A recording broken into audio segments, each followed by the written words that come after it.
नमस्कार साथियों, आज हम फिर दोबारा से डीएनए की संरचना के बारे में बात करते हैं और आज हम पढ़ेंगे डीएनए की आणविक संरचना, जिसे हम बोलते हैं molecular structure of the DNA. तो डीएनए के बारे में पिछली वीडियो में बात की थी कि डीएनए की जो 3D संरचना है वो किस प्रकार की होती है और डीएनए का 3D मॉडल जो है वो किस वैज्ञानिक द्वारा दिया गया है, तो वो दिया गया था वाटसन और क्रिक के द्वारा। आज हम बात करते हैं डीएनए की मॉलिक्यूलर स्ट्रक्चर के बारे में भी सबसे पहले वाटसन और क्रिक नामक वैज्ञानिक द्वारा दिया गया है। और डीएनए की आणविक संरचना में हमारी 3 इकाइयाँ भाग लेती हैं, जिनमें से पहला होता है 5 कार्बन शुगर, जिसे हम पेंटोज शुगर भी कहते हैं। तो डीएनए की संरचना में डीऑक्सीराइबोज पेंटोज नामक शुगर मिलती है, जिसके दूसरे कार्बन की पोजीशन से ऑक्सीजन की कमी रहती है। दूसरी इकाई भाग लेती है इसमें नाइट्रोजन क्षारक, जिसे हम बोलते हैं नाइट्रोजनस बेस। तो डीएनए की संरचना में 2 प्रकार के नाइट्रोजन क्षारक भाग लेते हैं, प्योरिन और पिरिमिडिन। प्योरिन की बात करें तो प्योरिन 2 प्रकार के होते हैं, एडेनिन और ग्वानिन। और पिरिमिडिन की बात करें तो पिरिमिडिन 2 प्रकार के होते हैं, थायमीन और साइटोसिन। तो डीएनए की जो संरचना होती है इनमें प्योरिन का पूरक पिरिमिडिन को माना जाता है और पिरिमिडिन का पूरक प्योरिन को माना जाता है।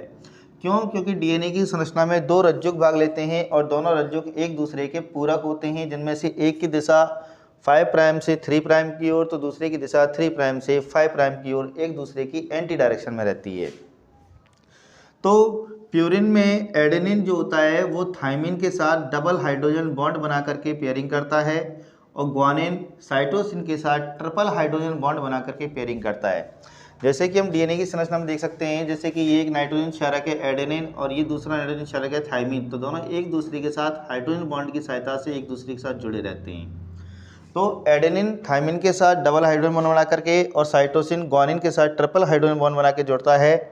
चारगॉफ के अनुसार हम अगर बात करें तो चारगॉफ के अनुसार डीएनए की संरचना में प्यूरिन और पिरिमिडिन की मात्रा लगभग बराबर होती है। यानी कि अगर हमें इनमें से किसी भी अगर एक नाइट्रोजन क्षारक की मात्रा हमको दे रखी होती है तो हम किसी भी नाइट्रोजन क्षारक की मात्रा को आसानी से चारगॉफ के नियम के अनुसार निकाल सकते हैं। तो चारगॉफ का ये कहना था कि डीएनए की आणविक संरचना में प्यूरिन और पिरिमिडिन यानी कि एडेनिन, थायमीन, साइटोसिन और ग्वानिन की मात्रा बराबर रहती है। तीसरी जो इकाई होती है वो होती है फॉस्फोरिलिक अम्ल, जो कि फॉस्फेट समूह के रूप में उपस्थित होता है। और डीएनए की संरचना में अगर हम बात करें तो जो फॉस्फेट समूह है 2 न्यूक्लियोसाइडों को आपस में जोड़ने का काम करता है। तो डीएनए की संरचना में से अगर हम फॉस्फेट समूह को हटा दें तो इस स्ट्रक्चर को हम बोलते हैं न्यूक्लियोसाइड। न्यूक्लियोसाइड में 2 इकाइयाँ भाग लेंगी, डीऑक्सीराइबोज शर्करा और नाइट्रोजन क्षारक। फॉस्फेट समूह इसके अंदर अनुपस्थित होता है।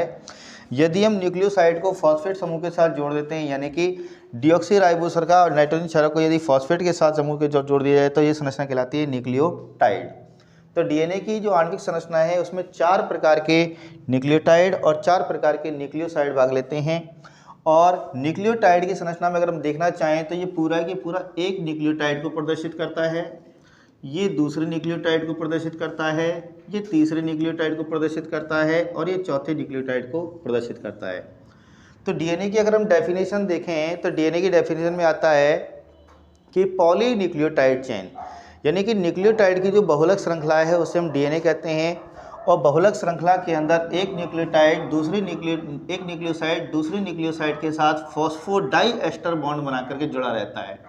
यानी कि तीसरे कार्बन का पहले कार्बन के साथ पांचवें कार्बन के साथ 5 तो पांचवें और तीसरे कार्बन के बीच में फॉस्फेट समूह फॉस्फोडाइएस्टर बॉन्ड बना कर जुड़ा रहता है। यानी कि यहाँ पे 5वां कार्बन, ये 4th कार्बन, ये 3rd कार्बन, 2nd और 1st कार्बन। तो पहले कार्बन के साथ नाइट्रोजन क्षारक ग्लाइकोसिडिक बॉन्ड बना करके जुड़ता है, जबकि 5वें कार्बन के साथ फॉस्फेट समूह फॉस्फोडाइएस्टर बॉन्ड बना करके जुड़ के न्यूक्लियोटाइड संरचना का निर्माण करता है। तो कुल मिलाकर के डीएनए में 4 प्रकार के न्यूक्लियोटाइड और 4 प्रकार की न्यूक्लियोसाइड इकाइयाँ भाग लेती हैं। और ये कौन कौन सी इकाइयाँ होती हैं, इनके नाम क्या होते हैं, इनकी बात करेंगे हम नेक्स्ट वीडियो में। तब तक के लिए नमस्कार, धन्यवाद।